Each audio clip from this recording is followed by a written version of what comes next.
بسم الله الرحمن الرحيم. بسم الله الرحمن الرحیم. الحمد لله الصلاة والسلام علی رسول الله. اما بعد، السلام علیکم بینندگان گرامی قدر. ما قرار داریم در حیات صحابگان گرام در سلسله برنامه هایی که از حیات اصحاب گرام گفته می شود. قهرمان امروزه ما جوانمرد تاریخ حضرت نعمان ابن مقرن است المزنی. این صحابه گرامی قدر یکی از قهرمان های اصحاب پیامبر است که می شود از این صحابه حالا در قصه شاهد شد و درس آموخت و می شود که اشاره کرد که جوانمرد و جوانمردی بیاموز، زیمردان جهان مردی بیاموز. ما اگر می خواهیم که راه سعادت نصیب ما گشته باشد، باید از گذشتگان خود، از جوانمردان تاریخ عبرت بیاموزیم و از حیات آنها خبردار باشیم. حالا ببینیم در وصف این صحابه گرامی قدر حضرت عبدالله ابن مسعود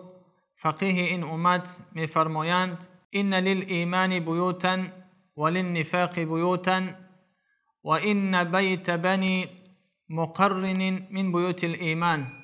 حضرت عبدالله ابن مسعود می گویند که ایمان خانه دارد و نفاق هم خانه دارد و نعمان و خاندان نعمان از خاندان ایمان هستند. حالا در قصه شاهد می شویم که چگونه حضرت عبدالله بن مسعود خاندان حضرت نعمان را از خاندان ایمان نامید. حضرت نعمان ابن مقرن سردار یکی از قبیله ها بود که در اطراف مدینه زندگی می کردند. این قبیله مزینه نام برده می شود و یک روز نعمان قبیله خود را جمع می آورد و می گوید که پیامبر در مدینه منوره تشریف فرموده است و هر خبری که از این پیامبر بر ما می رسد و بر ما رسیده است خبرهای نیک است. دیگر مردمان دارند شتاب میکنند و میروند بر این پیامبر ایمان می آورند و چرا که ما چنین نباشیم. و میگوید که هر نفری که اگر میخواهد بر این پیامبر ایمان آورده باشد، فردا من نزد پیامبر میروم و با اون ایمان می آورم، پس با من بپیوندد. دوستان گرامی قدر، اینجا می شود یک نقطه را اشاره کرد که ببینیم که حضرت نعمان منصفانه یک عملی را انجام دادن. از پیامبر رحمت که خوبی ها شنیده بودند و دائم در مدینه منوره بین قبیله ها، بین اوس و خزرج نافهمی ها بود، جنگ و جدال بود تا جایی که به کشتار می انجامید و این چنین کمبودی های دیگری که دیده می شد. اما از این پیامبر رحمت تنها رحمت شنیده بودند، نیکی شنیده بودند و منصفانه بها داد. و این نعمان منصفانه بها دادن، گفتن ببینید که از این پیامبر تنها بر ما نیکی میرسد که از اخلاق و از نماز و با خداوند نزدیک شدن، پس چرا که ما به این پیامبر ایمان نآوریم؟ و وقتی که صبح شد نظر کرد نعمان ابن مقرن که 10 برادر او با او پیوستند و این چنین 400 نفر دیگر نزد نعمان ابن مقرن جمع آمدند تا آمده و پیامبر رحمت ایمان بیاورند. و اگر چند یکی سال خشکسالی بود، نعمان نخواست که دست خالی نزد پیامبر آمده باشد. از خاندان خود و از خاندان برادران خود چند چارپایی را جمع آوری کرد و نزد پیامبر رحمت آمد و این هدیه خود را به پیامبر رسانید و ایمان آورد. خود ایمان آورد و 10 برادر خود که 11 نفر از یک پدر می شوند و 400 نفر که از قبیله خود با آنها پیوسته بودند. پیامبر رحمت چنان خوشحال شدند و اصحاب پیامبر چنان خوشحال شدند، از طرف تا طرف دیگر مدینه همه خوشحال شدند، زیرا چنین خاندان که 11 نفر از او ایمان آورده باشد و چنین 400 نفر دیگر که یک جا یک قبیله ایمان آورده باشند در گذشته چنین سبقت نکرده بود، چنین را ندیده بودند و همه خوشحال شدند. و حضرت نعمان وقتی که با پیامبر رحمت ایمان آورد با قبیله خود در تمام جنگ هایی که پیامبر رحمت در قید حیات بودن اشتراک کرد و بعد از اینکه پیامبر رحمت این دار فانی را ترک کردند، در زمان حضرت ابوبکر صدیق که فتنه برخاسته بود و بعضی ها از زکات دستکشی کردند، بعضی ها مرتد شدند، در پهلوی حضرت ابوبکر قرار گرفت تا آخر. و زمانی که حضرت ابوبکر رضی الله عنه از دنیا گذشت، در زمان حضرت عمر یک قهرمانی زیاد نشان داد که قهرمانیش چنین بود که در لشکر سعد ابن ابی الوقاص قرار داشت در غزوه قادسیه که با فارس جنگیده میشد. در این اثنا حضرت سعد ابن ابی الوقاص حضرت نعمان ابن مقرن را نماینده اعلان کرد، چند نفری را در هیئت او گذاشت و نزد شهر کسرا نزد یزدگرد روان کرد تا او را به اسلام دعوت کرده باشد. وقتی که آنجا رفتند و یزدگرد از سبب آمدن آنها پرسید، حضرت نعمان از ادب خود به صحابگان گفت که اگر کسی از شما میخواهد به این جواب بگوید و اگر اجازت بتین من از نام شما با این صحبت کنم. همه اصحاب پیامبر، کسانی که در هیئتی بودند، اجازه دادند و حضرت نعمان شروع کرد به صحبت کردن و به یزدگرد فهماند که ما یک قبیله بودیم که یک مردمی بودیم که در تاریکی زندگی میکردیم و ما میدونیم که در مکه مکرمه مردم کودک ها زنهای خود را، یعنی کودکی که طفلی که زن به دنیا می آمد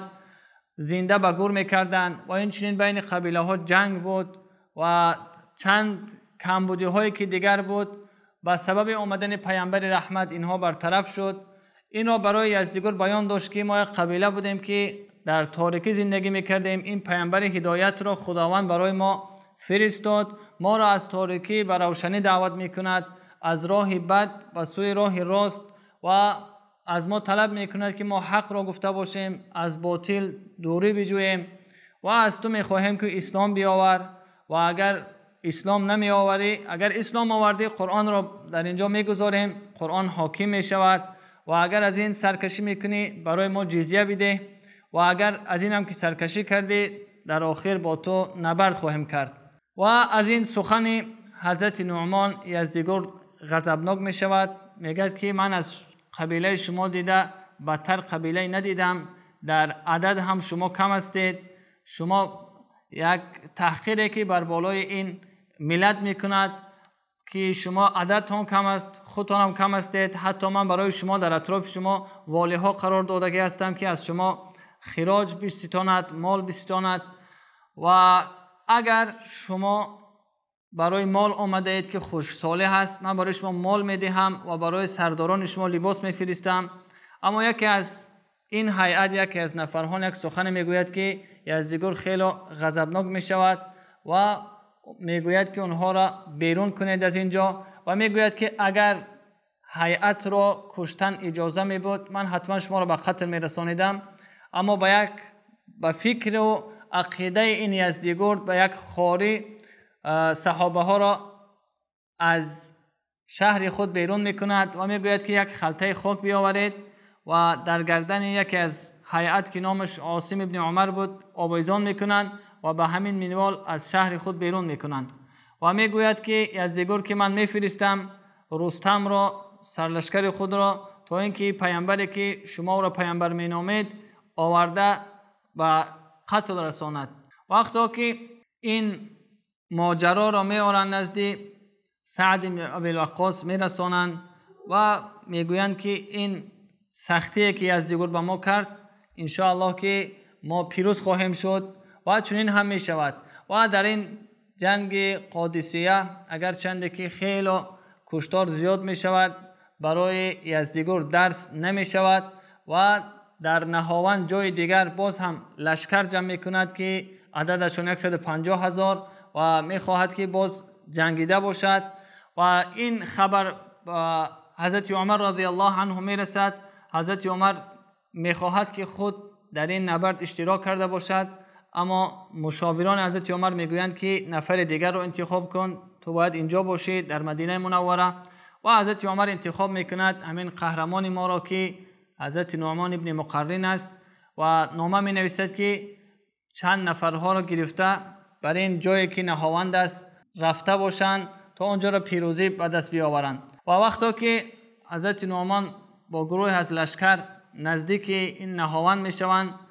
و چند نماینده خود را پیشتر میفرستد، میبیند که در راه وقتی که اسبها نمیخواهند به پیش بروند، وقتی که میبینند در پایهای اسب مانند خارهای دراز، مانند میخ آهنین در راه گذاشته بودند تا اینکه در پایهای اسبها داخل شده اسبها را از رفتن باز داشت. و این نماینده ها به حضرت نعمان را میرسانند که در راه چنین حالت گذاشته شده است که ما گذشته نمیتوانیم. حضرت نعمان با یک حیله که یک فکری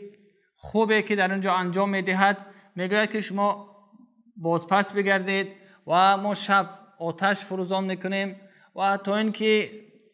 طرف مقابل فکر کند که ما عقب نشینی داریم و با ما حمله میکنند و وقتی که خواستن حمله کنن همون میخهایی که گذاشتن میدونن که در کجا گذاشتن، اونها رو برمیچینن تا اینکه خود اونجا را عبور کنن و چنین هم کردن، آتش افروختن. از این طرف مقابل فکر کردن که اینها میخواهند که فرار کنن، بازپس بشینن و همون چیزها میخهایی که گذاشته بودن این میخها را گرفتن و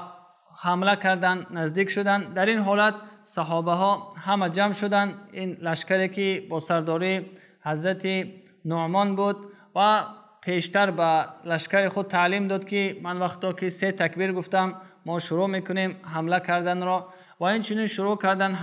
حمله را. حضرت نعمان ابن مقرن بسیار هم یک شجاعت والای نشان دادن در این جنگ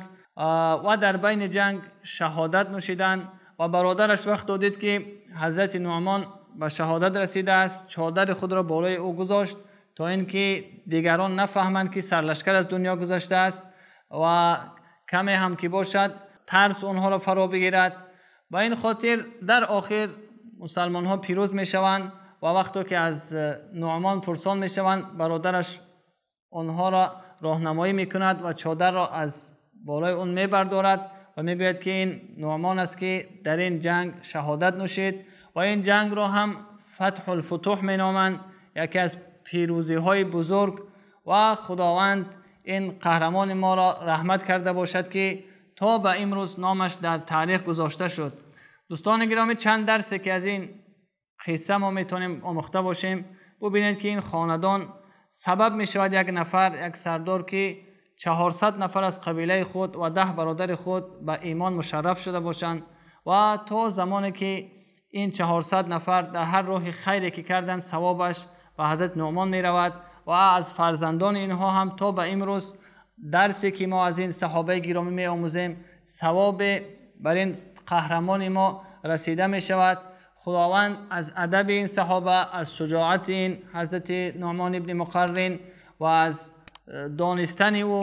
که خیلی هم مرد ذکی بودند برای هر یکی ما نصیب کرده باشد و برای فرزندان خود، برای خود از حیات این صحابگان گرامی بیاموزیم تا در این دنیا و آخرت سربلند و سعادتمند زیسته باشیم. الله مهربان یک و یک من شما را در پناه اسمتش نگهبان باشد. الله یار و مددگار.